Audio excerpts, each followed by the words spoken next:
গরু পোষ মানানো গবাদি পশু প্রথম কোন দেশে পালন শুরু হয়েছিল?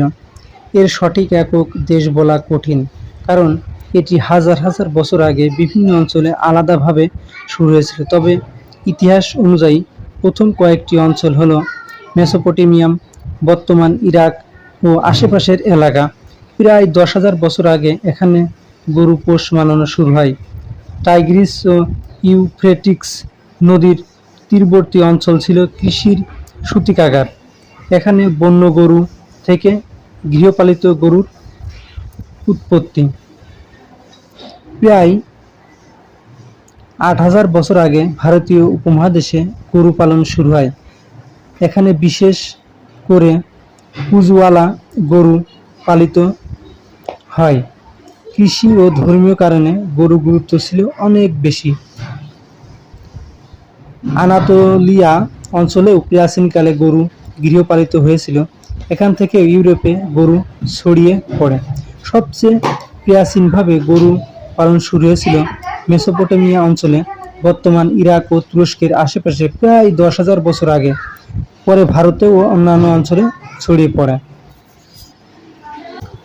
আর্জেন্টিনা বর্তমানে প্রতি ব্যক্তির গরুর মাংস খাওয়ার দিক দিয়ে বিশ্বের শীর্ষ দেশ, যেখানে 22 সালে গড়ে 45.95 কেজি গরুর মাংস খাওয়া হয়েছে। মোট বিক্রির দিক থেকে সবচেয়ে বড় ভোক্তা যুক্তরাষ্ট্র, কারণ তাদের বিশাল জনসংখ্যা। পাকিস্তানে প্রতি ব্যক্তি গড়ে প্রায় 9 থেকে 10 কেজি গরুর মাংস খায়। 2021 সালে এই পরিমাণ ছিল 10.2 কেজি। আর এর আগে গ্রাম ও শহরের মধ্যে পার্থক্য ছিল, তবে সামগ্রিকভাবে এটাই গড়ে ওঠা পরিমাণ। বাংলাদেশে গরুর সংখ্যা প্রতি বছর ধীরে ধীরে বাড়ছে। 2015-16 অর্থ বছরে গরুর সংখ্যা ছিল প্রায় 237.85 লাখ, যা 2022-23 অর্থ বছরে বেড়ে 248.56 লাখে দাঁড়ায়।